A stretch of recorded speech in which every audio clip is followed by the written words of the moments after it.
This program contains content that may not be suitable for viewers under the age of 18. Viewer discretion is advised.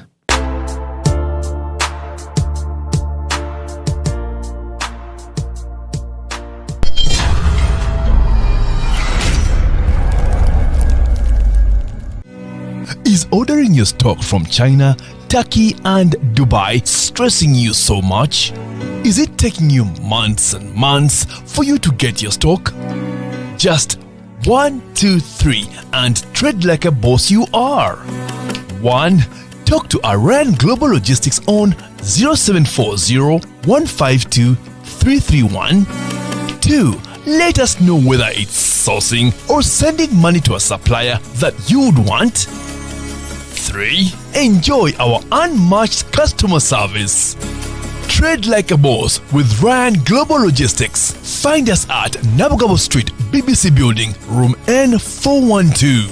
Call us on +256 740 152 331 or +86 180 723 935 15 or +86 132 502 15685 or visit our website on www.rangloballogistics.biz. Rand Global Air Express Cargo. We move anything, anywhere.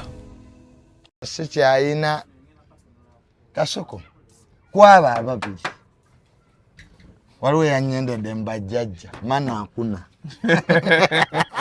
olaba ne bemmanja basenguse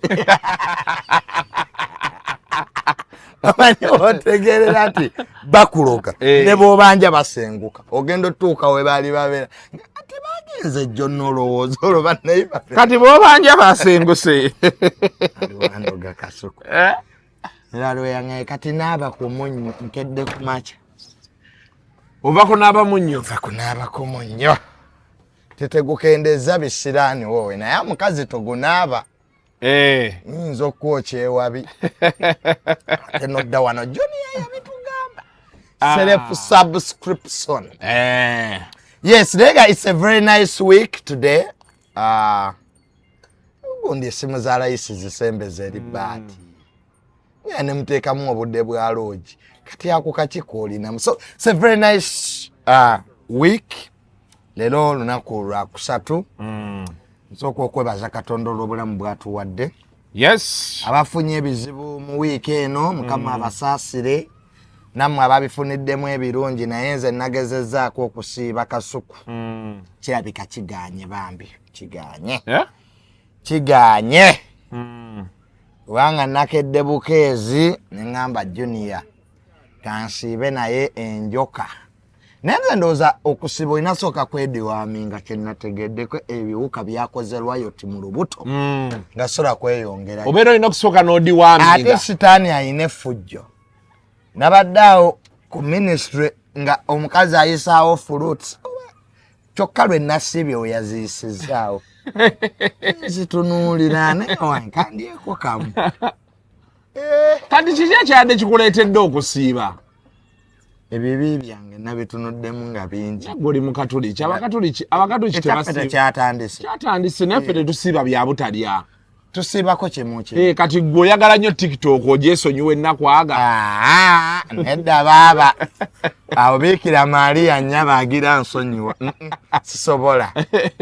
Bakazi TikTok sente twaliwo n'abasiiba sente. Nti tagenda kwata ku sente anti bwozimuwa ng'azigaana. Ennakwana. Gwe tosobola siiba sente. Olaba nasiibyeko ejjo nakomye ku ssaawa 6 natandiseemu nga mmaze okulya breakfast nezaagenza owera 6-7 ng'enjoka zikoze riot ng'olubuto luvuuvuuma neŋŋamba oli kuba abasiba basooka kwediwaminga kati era nabadde ntudde bwe nti ekikazi ne kiyisaawo ffene bino ebitunda fruit endowulira akawoowo nemuga mpaako kamundabe konna nakalidde nenkamalo nenga nayefaki nenyingira restaurant nensiibulukuka baaba ebyokusiiba byo twayawukanye mukama amanyi he knew me before I was born naye nga bannaffe abasiraamu abali mu kisiibo tubaagala nnyo waliwo abantu okiridde mususse okukyaza abawemula ku TikTok. Not happy and I greatly apologize for that. Naye bambi ebigenda ku TikTok oba abantu byeboogera sibiinaako buvunaanyizibwa kubanga TikTok naye abaana bawemulira ku TikTok omwana yavuma kisa kya Mukama ebiseera ebyo obayita omwana atandika bulungi ng'atandikidde ku tooni ntono gye bufundikirira ogenda omuggyako nga nange ntwaliddemu nange banvuma so okuwemula kiva eri muntu so senza abamukyazizza sigwa ino obuzibu ofu bw'empisa tebuliiko myaka tebuliiko ddiini wabula kiva eri ki baganda bange abasiraamu mbeetondera olw'ekyo naye sina kyakikolera kubanga nze ndiwo okukyaza abantu era ngezaako nnyo okubaggyako naye baba babirikodinze eki dda kubanga ffe twakyusaamu mu layini era mulabaamu good boy junior nina benjagala ovuma naye ndi tuli mu kisiibo kambalinde nga kiwedde. So bana mbadde ndi wano ndowooza nno ekintu kye tubali tuddako okwogerako kibadde ki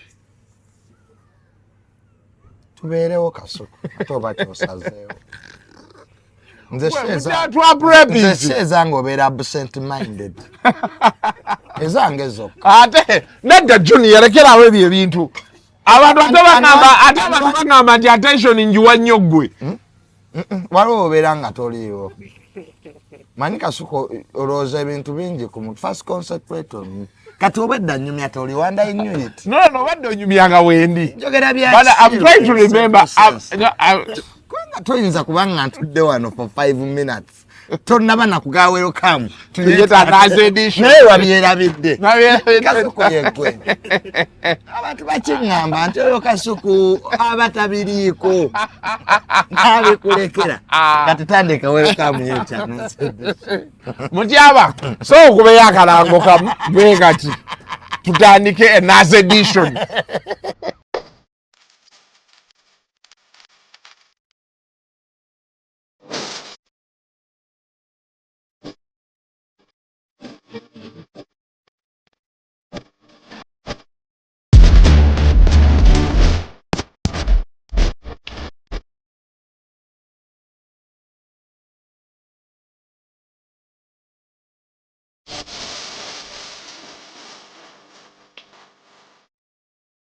Okufumba kutuwa essanyu akaseera akasinga okunyumira buli mufumbi keeko okulonda ebirungo ffe wano ku Fresh Spices tukuleetedde ebirungo byonna bye weetaaga okuwoomesa emmere okuva ku tea masala, pilau masala, chicken, beef masala, mixed spices, cumin, cinnamon, cloves, garlic omuse, paprika, akashenda hot pepper n'ebirungo ebirala bingi tusange mu maduuka ne supermarket mu ggwanga lyonna tukyalire ku dduuka lyaffe mu Kikuubo ku Discover Plaza ekisenge B0 oba kuba essimu noti 779 noti nyemunya oba noti 75 noti 74 noti 292 tusuubuza n'okutunda ku retail. Fresh Spices, meals got tastier. Aliya luzungu kade Kasuku tujikole sawa namba luzungu. Luzungu tugenda muze kujira kutoka ntoko ndimbuzi nyefuno ndyefu. Sizalisa mukazi kati ndi muto gwasasula ewange abakyala abo boolaba babbi abakyala wereso omuyomba enyembuto katonda yekyembuto genda wegiwaminge yabaweereza buno bukeeke obutini singa babu mutwale bamusonseka mukamwa bwonna n'abufulumiza mu nnyindo kibwa alina guno omuggo gwa musa wayitista premium detergent waliwo wanagambye ebola y'akasajja kasendi kalimba bannange esendi bannange.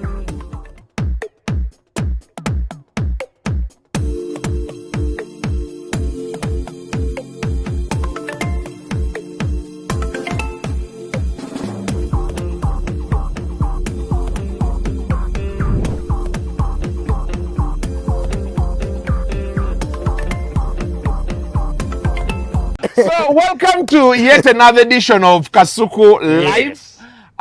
Kasuku Kuku wazabanga semanengene alongside the mulekwa Plandi mulekwa Tamale Mirundi Senior, yes, formerly Junior. era nga enteekateeka z'olumbe zo tulabika okuba nga essaawa zonna tugenda kuba tuzaaniveiringa twagala mu August omukulu waweereza omwaka nga naffe twabya lumbe so bwe tukutuukako awo otukwatireko towooza nti ate twaba waluli nga tusaba it is continuous. Yes. Make your presence felt. Omugenzi abalaba gyali abalaba Kwezi Robinson kuno twagala ssente tojja buzi kukima kantu twagala ssente Kwezi yangamba nno yaddamu n'aloota omukulu Kwezi atuleke kati asobola okuloota ngeri ssente we watali naye wentandika ebyolumbe Kwezi taloota nja mukwata amatayi Kwezi mwate omugenzi yangambye nze aba akwata ekisawo ebintu ebirimu ssente byamulekwa yes zigenda zitya accountability those are my jurisdictions era nemulumbe nja kuteekawo ekitabo abantu basayiningemu abantu basayiningemu tujje wano tubebaza. Now two stories I want us to look at today in particular. Esooka enkya tugenda mu kalulu kakawempe tugenda kubanga tukasuulayo laale zaakubiddwa olunaku lw'eggulo ezisembayo aba NRM 5 bakrossi aba NUP 5 bakrossinze ne badda mu NRM nga bakolembeddwa eyita mukyala wa Ssejjirinya ene walala laale zaakubiddwa Nalukola babadde bamukutte ene Nalukola njala okwebaza kuno yayogeza maanyi nze sibatya luli yalinga so kati welcome to the field council Nalukola tusoke twogera akalulu luli twagenda okujja nga akalulu gye katandikira eri twatuukako ne tutyamu ne tugaa Nalukola anaawangula nga Alex Luswa ground abantu atulaga abayina tugenza otuuka eno ng'ate Nsereka amusapa asinze Nambi n'apiikinga naye momentum kalifaaganaga naye numbers agenza okuwunzika nga zeeyongeddeko naye nga Nalukola omumuli abadde akyasinze ate naye okuba nga agukutte so going into the election who do you expect to win? Should we expect a surprise nti Nambi ayinza okukawangulirawo oba Alex Luswa? Ekisooka nsooka okwebaza ab'ebyokwerinda. The last time we came here twali twogera ku violence yali yeeyolekedde nnyo mu kalulu era n'abantu ne bavaawo n'ebisago ekintu ekyakendeera era ne bazanya ab'ebyokwerinda nti ebifaananyi bye twalabako olwo bibadde bigenze bikendeera nga tetukyalaba ku violence yenkanaawo ekyo that is a plus era nalabyeko IGP byakagaba ng'asinkanya akakiiko ka palamenti n'agamba basirikale bonna abaasibuka empisa ku lunaku olwo bajja kubakwatisa empisa. In fact naye ne General Muhoozi agamba tewali abasirikale yabaganya okwambala ebikookolo yagambye embooka ayagala evuge ng'ensi ekulaba kati awo yabadde atuzanya reverse psychology gwe kuba embooka abantu bakulabe nti gwe okuba embooko gw'onoomanya. Yes kati ekyo kikyagenda kikendeeramu. Ekyokubiri akalulu kano okuva katandika ab'ebyokwerinda bakoze nnyo akalulu ku saidi ya council Nalukola ye candidate asinze okukwatibwa mu kalulu kano kitegeera ye candidate asinze okwogerwako ye candidate asinze okuba n'amawulire ye candidate asinze okuba enkuŋŋaana ennyingi compared to the others council Nalukola era nkulayirira nti bwe tuyingiridde olwaleero nga rates za council Nalukola zikyali waggulu but I want to thank the NRM party nti nabo bambi tebasuuliridde candidate waabwe ba candidate bangi nnyo bendabye ab'NRM in this region the central region nga party ne ssente tebawa party teyina nnyo maanyi gye bali naye because Nambi ndowooza kubanga nti muwala wa Ali Haji Kigongo that's why I saw the collective power the collective energy prime minister yakabeerayo emirundi ng'esatu kuba ate mutuuze waawe Kawempe asula wano mu Kikoni naye Kawempe aba mutuuze eri nendabako abantu ba minister nga nabo bazze. It is by the very very first time I'm seeing many ministers coming to campaign for NRM candidate. That speaks a lot.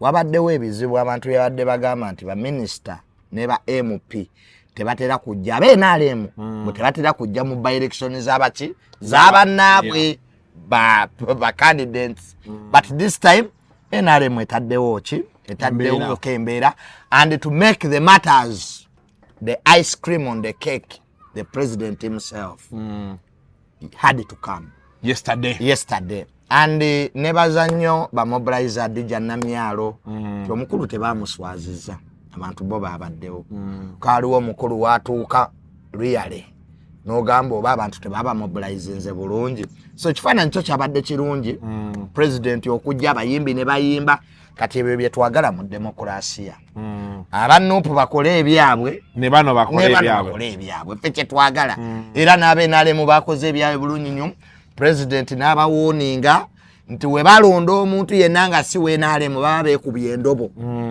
kubanga n'amanya oluseke oluleeta ebintu baba balutemye nti gweweekawempe oyagala amalwaliro oyagala amasomero oyagala mirimu naye president binaamutuukako bitya on the national cake osegera because article 99 of the constitution egamba the well-being of Ugandans eri mikono gya president kakati binaamutuukako bitya policy model zinaabatuukako naye era tulabye mu bitundu era ebanaalemu gye bali wano we yabadde ekyankwanzi nga nabo bakomplaininga nti ebya policy model tebabiwulirangako omukyala yabadde atandise okumenya amannya g'abanene akazindalo ne bakasi ne bamugamba waliwo akayimba k'akafeero kampala mu kkooti mboli yali atandise okubuuza okwogera mbu abapoli ne bamugamba court adjourned kati simanyi argument ya His Excellency still holds water. In places where NRM enjoys majority and they have member of parliament, have those places performed better via development? Ekyo kibuuzo because the argument yadagala later nti bemulonda abaffe service delivery jabatuukako kati gye baliyo kiri exactly ekyokuli waliwo omuze omubi gwe nalabye era bannayuganda gwe mbagamba mukomye nga president ali mu kitundu nina abantu bannyo bendabye abeesula mu konvoyi ya president era naawe wennyini wabaddewo omusajja abadde ayagala okutuuka ewa president SFC yakutte bannange ogwo omuze mubi guli very dangerous ogw'okwayijakinga president n'okugwa mu konvoyi ye bajja kukuba essasi nga tebagenderedde so let us have protocol oba yagala bamukulembeze w'eggwanga bajjeno nalweyiso weebali alina protocol ye naffe tusinga twesuula dda mu mamotoka so that wasn't good but the fact remains the fact. My prediction is Council Nalukola will win. Yes, Council Nalukola ndowooza ye candidate agenda owangula mukalu akali free and fair but byenkwasi byenkomeredde era ne ise webeera ngirege because ebikola akalulu bingi even the environment even the voter turn up that day has a significant importance on the outcome of the election. An election is not an event. It's a process. Bino byonna bye tubadde okuba batandika campaigning nga bisobola okutwaliza ziri free and fair. Because nawulidde kadde twenali mwagamba president ayungula amagye mbu waliwo opposition abatiisatiisa abalonzi. Kakati mu environment ng'emmamba n'emizinga giddwayo abantu banasobola okujja balonde so bingi nnyo ebikola akalulu kasuku ku election day bingi ebiyinza okuziiza kubanga Uganda milioni 18 zezeewandiisa ziringa 18 nate zirona zibanga 7 low voter turn up ekyali y'amaanyi nnyo mu ggwanga nti abantu beewandiisa okulonda naye ate ne batalonda so kasaba abantu beekawempe muveeyo mu bungi mugende mulonde bakandidenti be mwagala era tusaba ab'ebyokwerinda ate n'Electoral Commission obuuma obwo obukole waliwo ate disorganization ereeta Electoral Commission ku election date kwennyini n'osanga polling station ereeta ndise mangu okulonda enendala ate bakyalunda obuuma obukongo obulondesa so let us be organized akalulu ke kawempe nako katambule ng'obululu obulala naye nga ndowooza nti Council Nalukola ayinza okuwangula akalulu ako ayinza okukawangula ebyannakweddewo ebinaabaawo ebyali ekayunga tombuuza nti ate junior watugambye ono so byebyo but Council Nalukola mwebaza n'ababa NUP manya at first yafuna nnyo opposition. He was a new man coming from DP. Yali awagira DP council nalukola najeno mu NUP ne bamuwera okaminga abantu ne batandika bitambuza nti ate principal tamuwagira principal najja. So council nalukola naye tekibadde nti kibadde kyangu kusaidie naye NUP yes tebadde sure n'okumuzimba nga candidate at first mwasooka ne mukubamu ebituli including you samukubamu council yali abulamu politics byolimu ebyaleno nga tebikole yallo yaddala oyinozanya ebyobufuzi si mateeka ate n'atandika ozanya ebyobufuzi ne police nayo nze ndi wa council nalukoola ne police nayo nemuyambako nemukuba ku miggo sympathy vote ne zijja jo yabadde yeekwese ne bamukukunulayo mwebali tumukoledde akalutu omuntu aba yeekwese mujjayo waba council nalukoola nze nkwagaliza kalulu era kasita tunaawulira nti babukuŋŋaanyiza okuva mu polling station ez'enjawulo ng'akalulu gw'okayina bakalangirira weetuli Kasuku live egera ka broadcasting live naye kukulayira era broadcasting live kati omwezi negugwako asasule live coverage kyekirungi Kasuku naffe tuteekeyoko ku baffe butereevu nze nabagambye 2026 buli muntu agenda kuŋŋamba kyayagala naye nze ngenda kuwagira bange owange bw'ajjira mu noopu era nyamuwagirira mu noopu ye bw'ajjira mu NRM ngenda muwagirira mu NRM sikyaliko ebyo nange nnoonya wenfuniramu bannange naye munnange ebikujjano tuteekeyo abantu nga tetuba omukubira essimu takwata nze junior awulukolu yuleita naffe ketulonde kuba ojagala omuntu nga ngenda konkona ku geeti ye bamugaye Kasuku wo yaaliwo agamba nti Kasuku yingira bebo bengenda ofiirako baba jidde mu FDC ujja muwagirira mu FDC tugudde nnyo NRM njja muwagirira mu NRM tonkubira essimu tugudde nnyo n'abantu Kasuku ne batukuba ezampuuga ne batukuba ez'abeesigye ne batukuba eza bobo ketuteekeyo ku bakanso nze ngenda wagira Nalukoola kuba Nalukoola mmanyi ne bwana abatampadde ssente bwe ndifuna omusango mu byallo musajja mulungi ali ngamba nti Kasuku nkuwadde pro bono najja nampolereza so bw'oba omanyi nti oli kyali wange ngenda kuwagira ananyiiga ebisigadde tunaabiraba oluvannyuma kati awo nga tuvuddewo there's a story that has kept in the news but outside the news ye story ya Seta eyo Seta High Main Campus gye wasomera gye nasomera Seta High Main Campus gye nali head prefect ne Shalom gye twasomera it's very unfortunate era ntwala omukisa guno okusasira family y'omwana oyo bambi abaafiirwa ki omwana Kasuku you can't blame the victims the fact is abazadde batuufu tosobola kuleeta mwana wo ku ssomero n'omukwasa abasomesa nga ze atambula because Seta omwana okujoyininga abeerako medical report ekitegeera what does the medical report of this kid say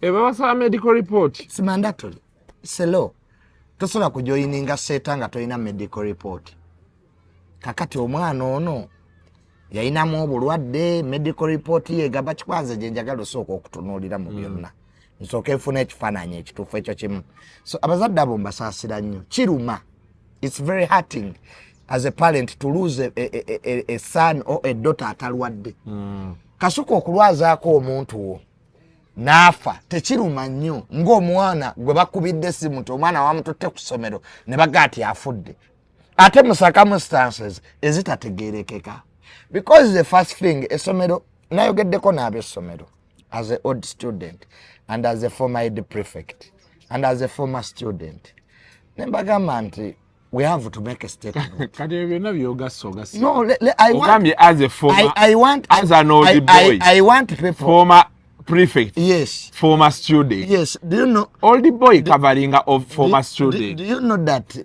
the basketball court of Seta is named after me, Mirundi grounds? If you don't know, God ask. I'm talking about something I know. You say, I'm not these masqueraders who talk about things they don't. Me on the grounds. When I take financial changishiri mu many hall, ovusetai, conference hall, as Ed prefect to come in Omukaga. Nzo chibai bali bampete empula. You don't know me. Kasoko. You don't know me. How I used to test those students. Nzenga ngoba. Nyoga paka your property and go. Somero lya miyingo. But prefect beseta bazanyirwako. I don't know how that thing happened. Because the prefect beseta buying powers is recommending. I don't know how it happened. I don't know. Kanze ebanga linabera sala bafa naye nkubulire Kasuku abazadde batuufu okwemulugunya essomero kye lyandikoze lino kola statement kubanga lyo lino kola statement entuufu ngeri kwededi paper oba principal mwami Kafumbe alina okuvaayo ayogere tibannange this and this happened. Ekyo kijja kukakanya emitima gyaki. Wayogedde nabo nga bagamba ki? I had a meeting with Mr. Kafumbe yesterday.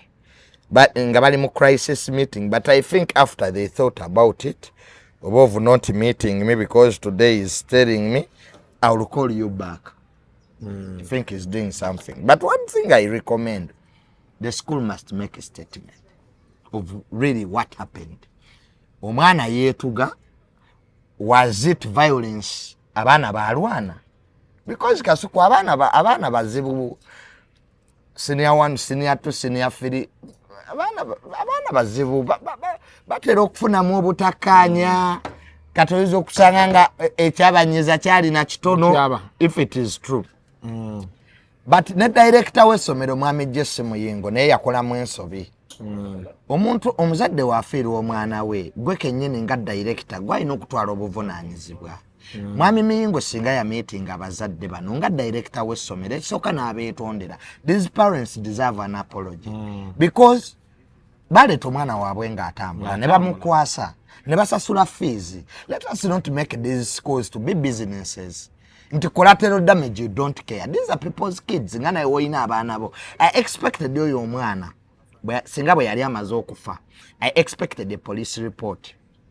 Kwa police eyo kati crime of sin. Stegera police must take over. N'ebisinga okumbuzabuza mu story eyo biri bimu. Omwana yettirawa. Kubanga seta dormitory zaayo tezina mbaawo. It's a ceiling. Tetuyina mbaawo seta. Ceiling. Basula mu bukyobo. Kati yonna ceiling. Yasibawa.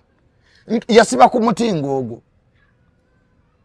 Hadi wogamba nti ceiling ogwo omuti tegubaako. Ati kyekugamba.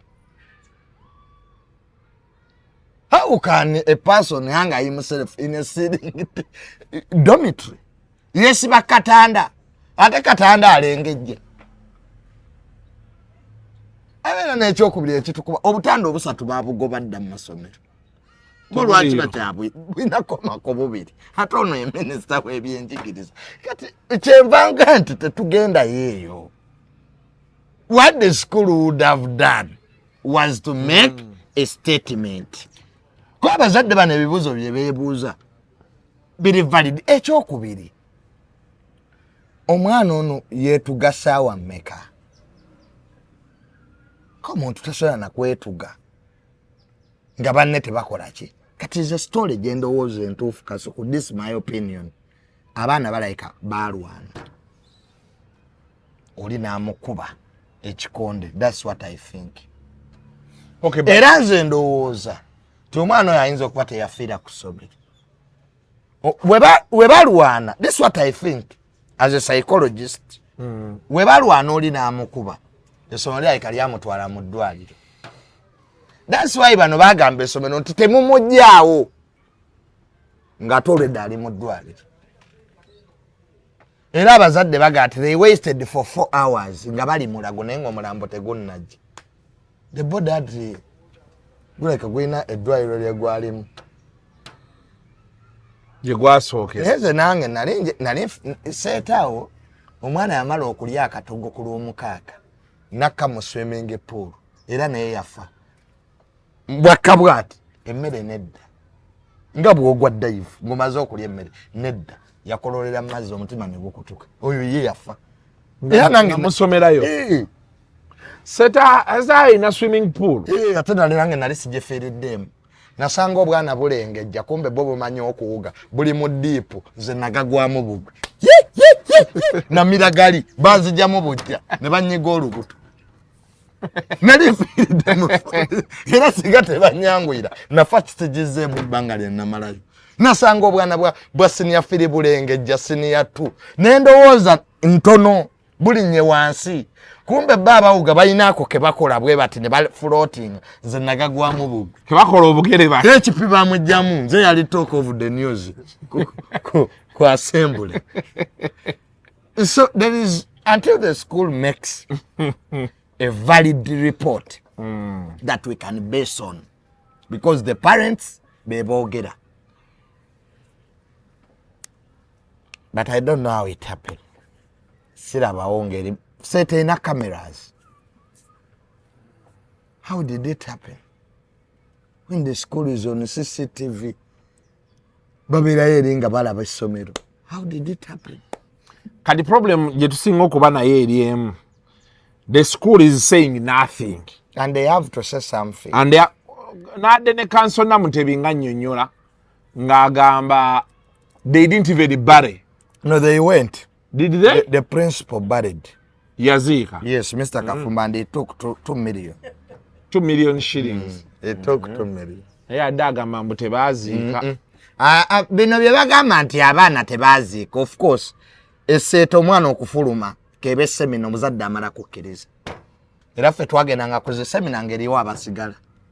Twagendanga ku trips nga bagga junior go back. Your father refused you to. Manyi abaana bali esseeta. Manyi abaana babanene bali esseeta. Waliwo abaana nga tebafuluma. Nga ne bwe muba mugenze mu semina yasigala abazadde baagaana. Authorization, you know why? Seeta yafulumyanga abaana. Bagamba mbu balwadde nga tebatuukaka. Omuzadde bamukubira omwana yazze mulwadde nga ali mikwano gye. So there is no way you could lose a student. Ate the teacher nakkiriza bano abalala okufuluma. Even the visitation was suspended. Is that so? Yes, it is true. Only the candidates were allowed. The visitation was suspended. Because Satan now, omuliro gw'ebuddo egwakwata tete twaliyo. Naye omuliro gw'ebuddo nga gumaze okukwata, SFC yakuumanga buddo. Nze nzijjukirako olunaku lumu nafuluma saa 6 ogw'ekiro nenfuke nendeko oluggi nga luggula olwadde omu ffenna baatufuluma. It was SFC which took over that school. That's what the president recommended. Kakati after tragedy, things change. Era kati ebintu bingi nnyo bigenda kukyuka. Biseetaawo. Kati teriyo ssomero liga nti ono afudde ate bataaba abalala. Naye nga kyendowooza ebyokwetta byo biyinza okuba tebiriiyo. Abaana balwana kasuku. Nze nabeeranga okusomero waliwo omwana bamuyita Mwebe nali mu P4 nga muzeeyi yakantwala awo ebuddo kwaze buddo nagenda mu P2 nga Mwebe sibali ebyokulya byange mbwa ntakuza soyiro mbwambulinga nenkwera muzeeyi najja nejjambi ya mutemi. Era muzeeyi yajja mu office ya Mr. Kayonge editicha webuddo nanjagala Mwebe wano akuba omwana wange baleeta ka Mwebe nga ka amanye nekamugwamu yali azze mutemi muzeeyi wali omuzanyisa nga Mwebe alidde ebyokulya byange ate bimanyira nze nali nsula mu katanda ka wansi kati bino ebyawaggulu birinnya ku masuuka ago ebyambuka oluusi tebinaabye na bigere kati gwawusimaaza bwajja akuba ggwe mbutoyoza masuuka era ffe nga tetwagala kusula wansi Mwebe nekiŋŋamba totunwa mazzi ago buddo batufumbiranga amazzi g'okunywa mbwe emmese yagwamu kinwe juisi wange kinwe sipulaasi abaana b'amasomero bamanyi olowooza tizi ng'ekyali eno mbu bakuba ati ba old student besomero be bakugamba kizo ko ati domo eyo gira mulimu obukalabanda era wandigivuddemu ojosula eno gyendi kumba yagala akuteeke wali ebyokulya abiri so science w'amasomero n'abaana really ali very challenging yes. naye n'abazadde mwogere bambi n'abaana bammwe kitegeera have a talk with your kid ng'omuzadde tosuula buvunaanyizibwa bwe eri basomesa kati seteina abaana nga 1,500 do they really have time for every kid kulaba nti ono ali atya ono aliwa ono ali kuki so it's very unfortunate nti bambi omwana yafudde era abazadde bo balina every right okubuuza ebibuuzo but director Dr. Jesse Muyingo let him find it in himself ave yannyonnyole asula ne wali ku mbalala campus eri campus endala kwasula let the director come out as the Minister of Education to come out and explain what really because Dr. Jesse Muyingo, it is sending bad vibes. People are thinking because you're the minister you're acting untouchable. Exactly. And it's just as simple as you coming out to explain. Yes. These are the facts you have on the ground. Muntu we CCTV footage. Nze nsonga lwaki njagala essomero libeeyo. I want omanyi mu bulamu tewali kintu kisinga kibi nga butafuna closure. Olaba muzeeyi wo bw'afa waliwo abaali batandise nti baamuwa obutwa. You're creating mystery in someone's mind. Talimatira nti taata we yafa bufi. Era senga tewali mugumu kumanya nti taata wange yalwala ne tumutwala mu ddwaliro mu bye baamujjanjaba tebaatugambako nti mwalimu obutwa. Okitegeera abaana babeera okwo ku internet bo ekintu kasita kigwawo be papa nga ba-creating a theory about it. Yes. Ebyo bye byajja wano bakawalya bakakalaamu mutandisa obateeka ku lisiti sima lisiti ze twafunye ono yaddako gwe bajja kukola beti ng'okola ne baleka wano ebintu byabwe byali bitambula ne bagenda nga bali mu fiya okitegeera. So the school has to come out.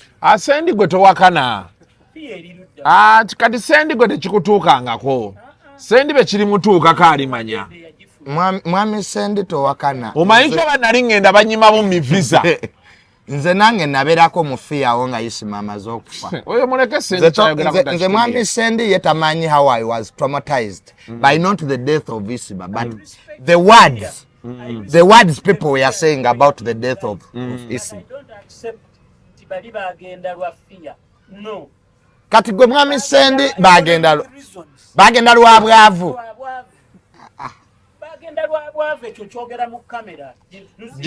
Jango kyogerere wano. Omanyi Mukadde waffe. Gwe nabigana.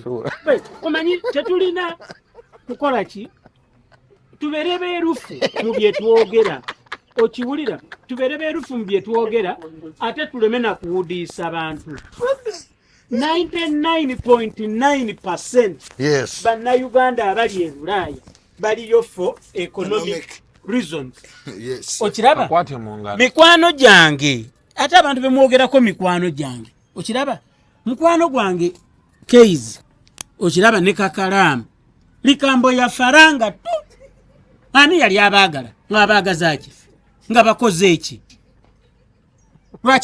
lwaki guli tebamusanga ekitalya kubanga omanyi ffenna tutya ekkomera andi ng'ekisinga abantu abamu batiisa ekkomera because omusajja wobeera oli akutoolawo na butoozi ontegera kyegamba lwaki tebamutoola ekitali.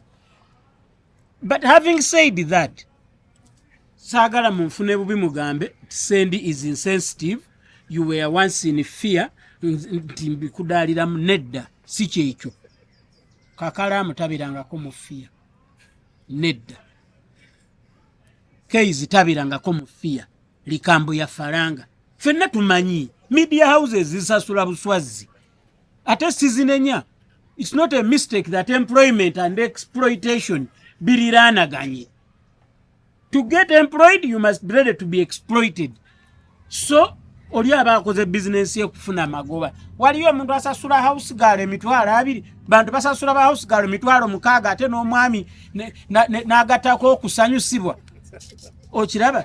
So kampuni y'amawulire bw'etakusasula bukadde butaano toginenya kuba naawe maidiwo tosobola musasula yadde 2 yadde 10 mujja mugende maaso ne show yammwe naye ekyo saagadde kubeera in the vicinity of telling a lie. Thank you very much. Thank you, our senior, for the clarification, sir, and we shall not add on. We shall leave it. Disregard the things he has said. We shall leave it as that, as our senior who has tried to direct the conversation. The man has proof until poverty was the reason which was given to the embassy why they left. So I don't know whether he had those documents from the embassy that we can base on validate that his claim. Mukadde waffe hater. Ogenda awulira comments. Manyi lwaki nvudde for the comment section. To take charge. Manyi waliwo conversation yatowakana gwoleka abalabi ojja ziraba. Owulire abaana gwali obaloga. Toyagaliza tatulidde musajja mukulu such buli kimu n'okiyingiramu. But that's it. We call upon the Minister of Education, Dr. Jesse Muyingo, to really take charge. We need a report. Give the family closure. Even for the students who have remained in that school, okay, for the good of the students who have remained there. Because even those parents, they really want to know what really happened. And things happen, okay? But family yo tujiyambe, bajikwatizeeko, because abazadde abo tebeetaaga sente, beetaaga just information that mystery to be solved. That is all. Yes, as all the students, wabadde wabangamba kakati junior, essomero lyaffe tolyogerako, tewaliwo ssomero ku muntu afudde. Life is precious. If we don't come out to bring these things ebibeera mu masomero, leero kiriwo agundi, enkya kiriwo. Ekitegeera. Leero omuzadde osirise kubanga owwo si ye yagenze, naye ate abaana b'e Buddo we baafa. Ensi yonna yazookuka. Neetegeera nti actually okulagajjalira security y'amasomero. Era nze Kasuku bw'ema atwala omwana ku ssomero kye nsooka okubuuza byakwerinda. Nze siina buzibu na ssomero likola parents cards. Omuntu atalina kaadi y'abazadde ze bagaba tayingira. Sikiinaako buzibu. Nze twaliko e Buddo, step mother yaleetera omwana emmere erimu obutwa. You don't know what stepmothers are doing to kids. Stepmother. Omwana baamuleetera emmere. Oli yagikomya ku gate n'ateekako erinnya lye nga bw'oteekako Tamale Mirundi P4 West. Omwana ne bamuleetera emmere yalimu obutwa. Era omwana oyo singa tebaamwanguyira. Kyolwa amasomero gaagoba emmere. Ennaku zino amasomero agamu tegaagala kwesembereza mmere kubanga emmere kye kintu abantu abamu balina entalo ku mirimu. Omuntu n'ategeera nti omuzadde gundi alina omwana gundi, they start planning for you. So the security of schools must be taken as a priority. Ekitegeera parents basasula fees kukuuma abaana baabwe. Muadaptinge new methods. Lwaki abaana cameras zibeerewo zijala ba CCTV footage ey'omwana oyo bwe yava ng'ava mu class yavaayo saawa mmeka. We all need that. Kwali ly'essomero liri digital. Bwe yava mu kiraasi yaddawa. Tusobola okuba tulowooza nti ebizibu byatuukira mu ddomu nga tebyatuukira mu dormitory. Musigire. Kakati ate sagala tulinde abaana nga bawummudde. Ate tutandika okubiwulira. Kubeera tugenda biwulira. Naffe twalinanga amasomero ge twawuliranga mbu basaddaaka abaana. Nga baga amasomero every year wabeerayo omwana alina nagamba director asa ninga ate si bituufu. Because it started, the truth, you know where there is money. The truth is silent. That's a problem. Buli wolabanga amazima gasirise wabaawo ssente. What is the police saying? What is the postmortem report they did? What are the kids saying? Bakwano bikwaira abana babera ne bakwano ba. Junior nali naye kolo olunaku. Kalizego omuliro gwebuddo naliwo Monday. Era mmanyi byonna ebyabaawo that day. Era byonna nabyogeranga we byali. Nti yes, before ng'essomero tebannalyookya waaliwo olutalo wakati w'abasomesa ne head teacher Kayongo. Abasomesa baga nti babasasula. So a lot happens. So we need really a report as a country. So let the minister's silence not be interpreted as arrogance. Because even the silence of the school speaks a lot. Is it that they don't care? That is where the call has that been. They are not even hurt about a student dying in their premises?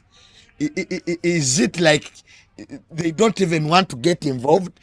Schools don't give accountability when you bring a kid NAFA. They don't even want to talk to you as a family. So no, that family deserves better. They deserve somebody to talk to them. They deserve the school to take charge, because your man is unfortunate yafa. Ngane minister Jesse Muyingo ne waina abana nabalabe bayina abana. So we deserve answers to these questions. Ngamaliriza eggwanga lya Southern Sudan abana Uganda abaliyo lirabika ligenda kudda mu lutalo, because nalabyeko General Muhoozi ng'atwitinze Uganda emaze okudeployinga special force mu kibuga Juba. Obutakanya bweyongedde wakati wa President Machar Salva Kiir omudinka ne Vice President we Machar bwazeemu butakanya bwazeemu, era ekyavuddeko obutakanya buno ekisooka endagaano eyakolebwa wakati wa President Salva Kiir ne Machar omumyuka we yali eragira okugabana obuyinza, era ekyo kyateekebwa mu nkola nga Salva Kiir ayina baminister be nga President Machar Vice President ayina baminister be nga President Salva Kiir tasobola bagoba. Amagye bagasigazanga nga mirundi ebiri, eriyo agaduumirwa Machar n'agaduumirwa Salva Kiir, era ebitundu nga Upper Nile mwami Machar gy'abeera ebyo byata amagye agakuumayo bagayita white army ge magye ga omwami Vice President Machar. Kati white army eya Machar yalumbye base y'amagye ga President Salva Kiir. Kino ekyanyiza nnyo omukulembeze w'eggwanga. Salva Kiir n'akwata baminisita bana aba Machar n'adeployinga n'amagye mu Upper Nile, era ne wabaawo okulwanagana, embeera eri very tense, ekiwaliriza Uganda okudeployinga special force. Ku tweet ya General Muhoozi yagambye nti bagenda kukuuma Southern Sudan ng'abakuuma Uganda.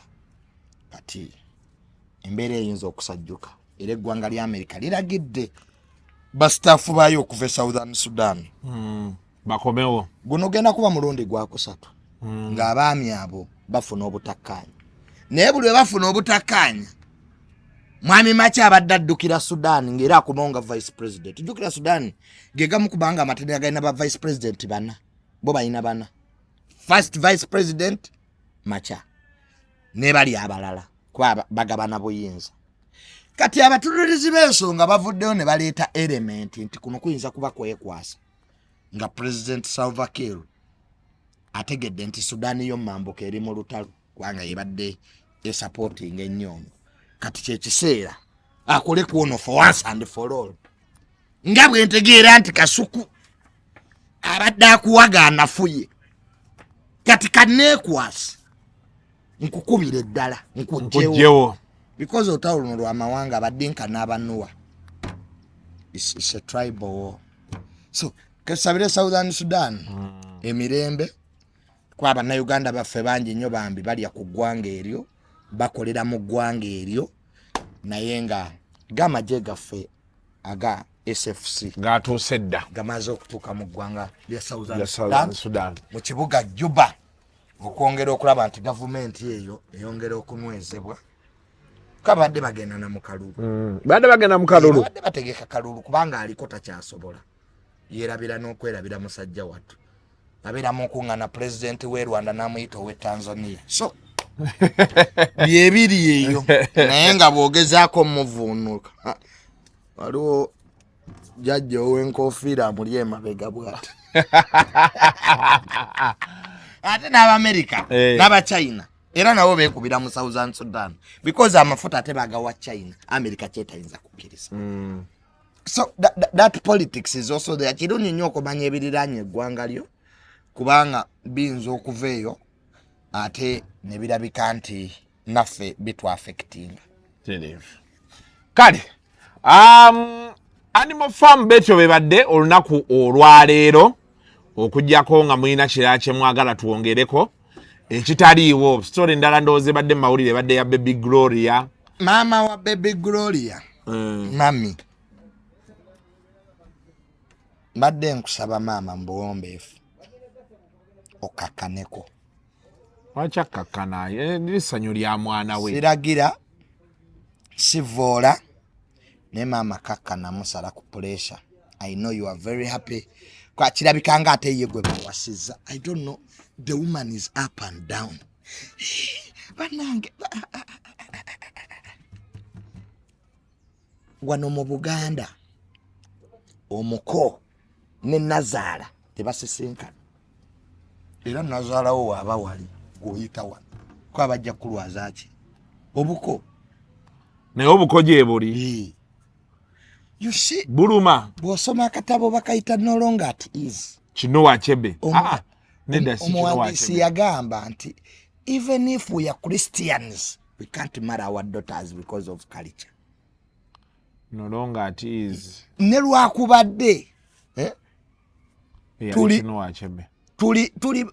tukiririza nnyo mu ddiini era abazungu be bagireeta naye ng'abaddugavu tulina kalicha zaffe ze tulina okussaamu ekitiibwa Kasuku so Baby Gloria I congratulate you because it looks as if wabadde tojja kufumbirwa it looks as if it was a hurdle it was a tug of war and it's a miracle based to the mother's expression banange agenze wali wadibira ku lujja no this is a question omanyi waliwo omuntu nogana is the mother trying to express something we don't know tuwabadde wabaganye muwala we because the boy is not a banker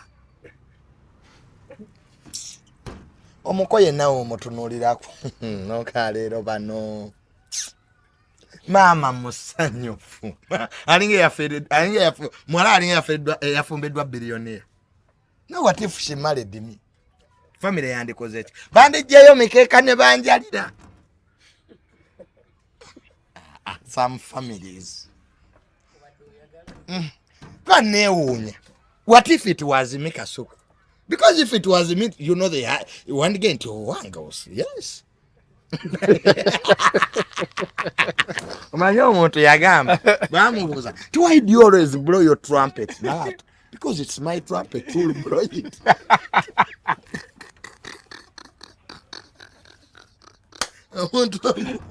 bamubuuza nti naye gwe buseera lwaki obeera weefuuyira akadingidi ate obakanga ani anaakankubira awo nkukiriza genda maaso kuba badde genda kukugamba Junior byonna obyogera lwaki you are better than that man maybe I have to put myself there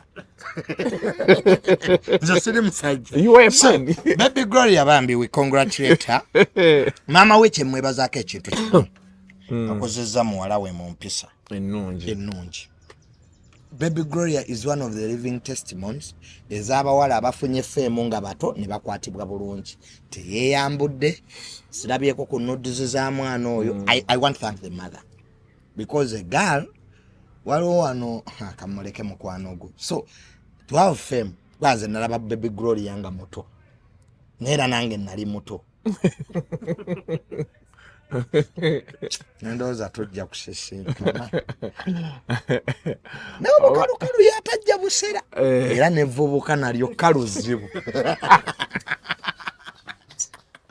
ffe akasuku ekitulemeseza abakazi we are gentlemen achivubuka chikalu chilinga chawangudde akalulu yes is no coin at all mama yachipika Nazara ye yamatidde ate kasita Nazara akwagala ebisigadde omenya mujenje akatali kabbe obugumba oli okola ki okasuka mu mulya naye mama nga bigenze bubi anatuddawa mama totunenya we have kept those videos, we shall refer to them. Tetwagala ntondo mu bintu bino yobawulidde anyi kyotaleese mu public domain teri akikola ki mama tatwagala otunyigire a few moments later wano tulina wakanyomero bakati a few moments later kati mulinze a few moments later ng'omukaafuusa omukoddomi ayi waliwo enjawulo y'omuko n'omukoddomi omuko abamugagga sente ze zimwogerera tayasa nkumulumbe naye omukoddomi koddomi yayasa nze mayini Rose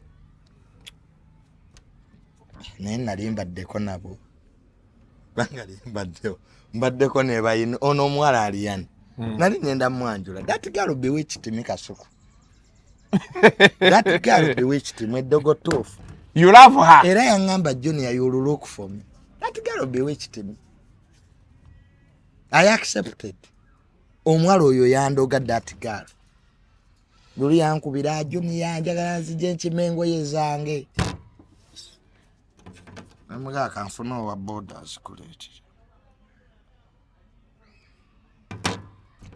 marriage entabudde etayina professor agisomesa ajja yagenda after all I built my house free entry free exit era kali ku gate sitakana nabakazi Junior nobye nkusitulirako notekya wawere bi kati oteka ebintu byange wabweru omukazi tanoba misana nti awo gojja kunoba misana abakazi balina obuntu bwe beekwasa kikuba ebisiraani omukazi bano bakiro anoonya waddira so all in all baby Gloria we wish you the best bambi naye okufumba n'amawulire byawukana marriage and news kati fumba mawulire galeke kale until next week mubeere bulungi mweraba.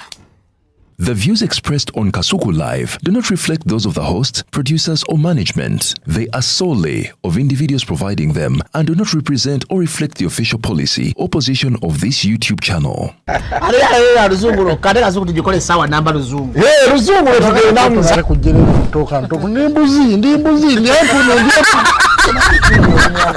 Sizalisa mukazi kati ndi muto gwasa sule ewange akyala abola bababbi abakyala wale somuyomba inyembuto katonda ya chembuto genda wedi waminge yabaweereza buno bukeeke obutini singa babu mutwala bamusonseka mukamwa bwonna n'abufulumiza mu nnyindo Sakibwa alina guno omuggo gwa Musa wayitista premium detergent waliwo wanangali eboda y'akasajja kasendi kalimba bannange esendi bannange